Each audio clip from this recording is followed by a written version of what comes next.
Hola clase, ¿cómo están?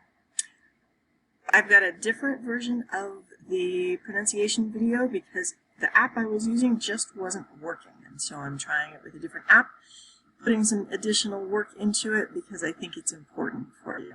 So, all about Spanish pronunciation, and I want to start out with everybody has a different accent. Millions and millions of people around the world speak Spanish. You have family members who speak Spanish. You probably speak a little Spanish yourself. The way your accent works is going to be a little bit different from mine and from all of the other millions of people in the world who speak Spanish. Given that, though, there are some fundamental differences in the sounds the letters make. You can't just look at a Spanish word and read it as if it were English. So let's start with the vowels. We've got A, E, I, O, and U. One of the roughest things about learning English is that every vowel makes a different sound and can sound different depending on what letters are next to it. And you might have an O next to another O and it sounds like oo or it sounds like With Spanish, you don't have that. With A, it's like you open your mouth really wide and you say ah. It's like you can't hear very well and you say eh. E, it's like you see a little mouse and it scares you and you say E. Oh, yeah, you finally understand something and you say oh. Ooh, you're very, very excited about something and you say ooh. Something else to know. English vowels are long and lazy. Spanish vowels are short and sharp. We're not saying ah, I, o, u. We are saying ah, I, o, u. So, going through the alphabet, as you notice here, I'm going to scroll up a little bit. There are some words on here that I've typed in blue, and some words in here that have stayed black. If it is black, then there is not a big difference between how it sounds in English and how it sounds in Spanish. If it's blue, there's a little bit of a difference, and I'm going to highlight that. So as you take your notes, and remember, as you're writing this down, you can always pause the video, rewind it, make me say it again and again. As you're taking your notes, notice that the most important part are the ones that are blue. So we'll start with A. I already mentioned it. Spanish vowels are short and sharp. We've got the A, like in taco. Sometimes the A is next to an Y, like in Cinco de Mayo, holiday you might have celebrated. Some people joke and they say, oh, it's Cinco de Mayo. But it's Mayo. The A and the Y together say ay. Be sounds the same as in English. Cien, just like in English, it has two different sounds. It can sound like an S in front of an I or an E. The word cien means 100, the number 100. Like in, it's related, it's a cognate, it's a baseball word, like the word century. Century is 100 years. Cien is 100. They're kind of related. Taco is a word you've heard before.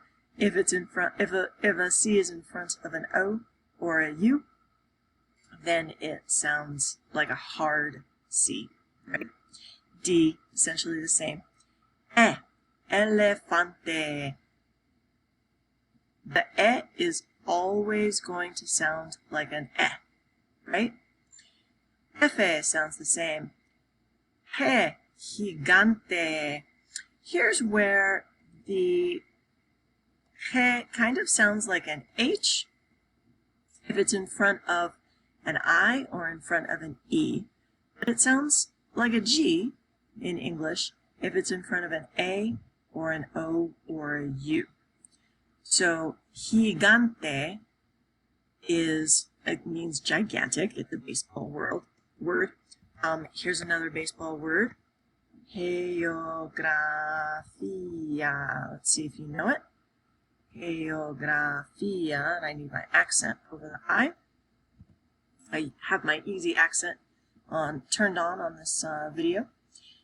Geografía means geography, right? You could have guessed that. So that G in front of an E or an I, it sounds like a G. In front of an A or an O or a U or any other consonant, then it sounds like a hard G. So it's geografía. Geografía, sorry. Next, we've got H. That H is silent. If you think about the word honor, honor, right? It doesn't sound like honor, but it looks like honor. Then the H doesn't get pronounced. Here's another good one. Horror. We've got that R rolling tongue, or the rolling tongue R in there. Horror. Horror, which is actually a hard word for me to say in English. Horror, horror. My R's fall over themselves. But in Spanish, horror. Try and say that. E. Very short, very sharp. Always makes an E sound like you see a mouse. Jota is going to sound like a J. Maybe you have a friend whose name is Jose, or you might have a friend Juan, or an uncle or a cousin. I don't know if there's anybody in Blevins who's a Jose or Juan this year. But that J sounds like an H. Ka. Very rare in Spanish. You'll hardly ever see a word with a K in it. Ele sounds just like English. M sounds just like English.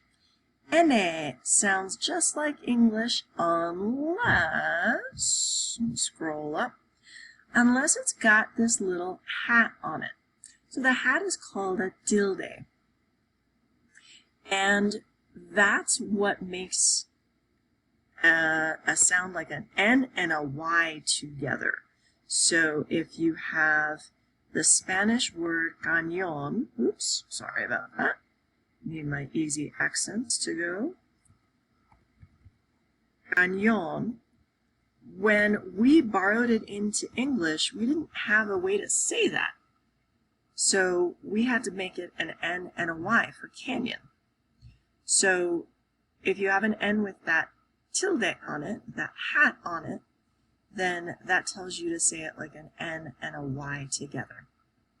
Oh, we've got that short, sharp vowel again. Oh, always going to be oh, never going to be oo, never going to be Pe sounds just like English. Ke, or I'm sorry, ku.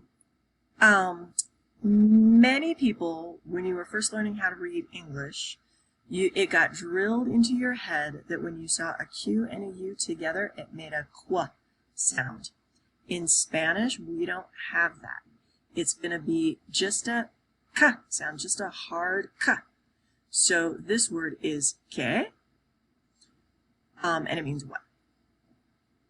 Ere. Ah, here we get to my favorite. So, confession time. When I was a little kid, I could not say my R's at all. I was in speech therapy, and my dad used to practice with me, and I would say things like cow instead of car, or radio instead of radio. And my dad would make me practice me. He would say radio, and I would say radio. But the beauty of Spanish is that it doesn't have that strong R like we have in English, and especially Midwestern American English. The R is almost more like almost a tongue tap. So if you put your tongue on the roof of your mouth right behind your teeth, ra, ra, ra. And so we can say, ooh, we had that example before of honor. I'm not saying honor or honor. I'm saying honor.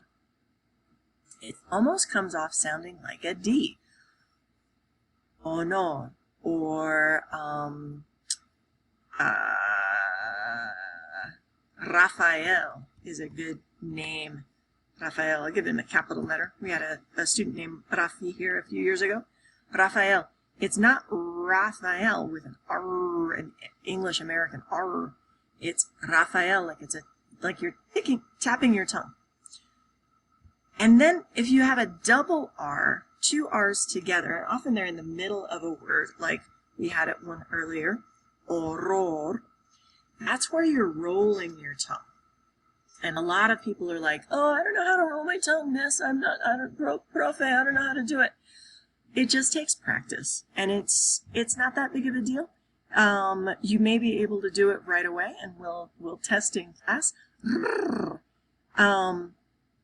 It's just one of those things where you have to kind of try it, and once you get it, you'll annoy people all around you by wandering around your house and saying horror. So we're going to cruise through the rest of the alphabet pretty fast. Esse, just like English. Se, just like English. Ooh, another short, sharp vowel. I meant to do this blue because it never sounds like it never sounds like It's always just ooh.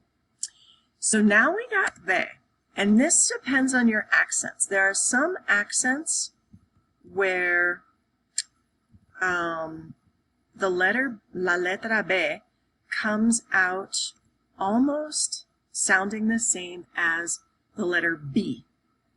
So you can hear the difference, B and V, vacaciones, vacaciones. I think it just depends on where you're from. I often say vacaciones or vaca, where it comes out more, my lips are together instead of my upper lip being on my teeth, my lower teeth. Would probably be easier if I had my camera on and you could see it. Vaca means cow. Vacaciones, you can probably guess, means vacation. But it almost sounds like a bee. Just depending on where your accent is. There are, you should watch some YouTubers. You should maybe find some Twitch streamers, if you're into gaming, Twitch streamers who are from Spain or from Latin America, and just kind of see what their accents are, see what they say. But you'll hear a lot of variation with this. Doble U, very rare in Spanish, hardly ever used. X has two different sounds. So sometimes it sounds like an H, like in the word Mexico, right? Mexico. And sometimes it just sounds like an X, like in the word extinto, right? Extinto is like extinct, right? Or éxito, which you would think means exit, but it actually means success. It's a reverse baseball word.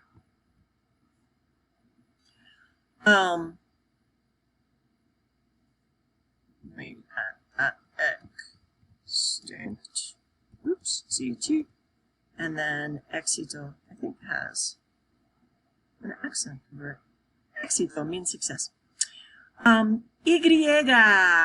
This sounds like, again, if you see a mouse and you're very startled and you say, E, it's spooky. If it's in the beginning of a word, depending on the accent, it's going to sound like a Y, or some people actually pronounce it like a J. Just, again, depending on where they are from in the world of Spanish speakers. And then it's, let's see, how do I, what's a good example of this? Yucatan is a region in Mexico, the Yucatan Peninsula, and it just sounds like a Y. But sometimes people will say it where they're, it's like a Yucatan, it's like they're almost saying like a ZH, but only sometimes. And again, listen to YouTubers, listen to singers and musicians and stuff, and see where they're pronouncing it. Various entertainers around from the Spanish-speaking world. And then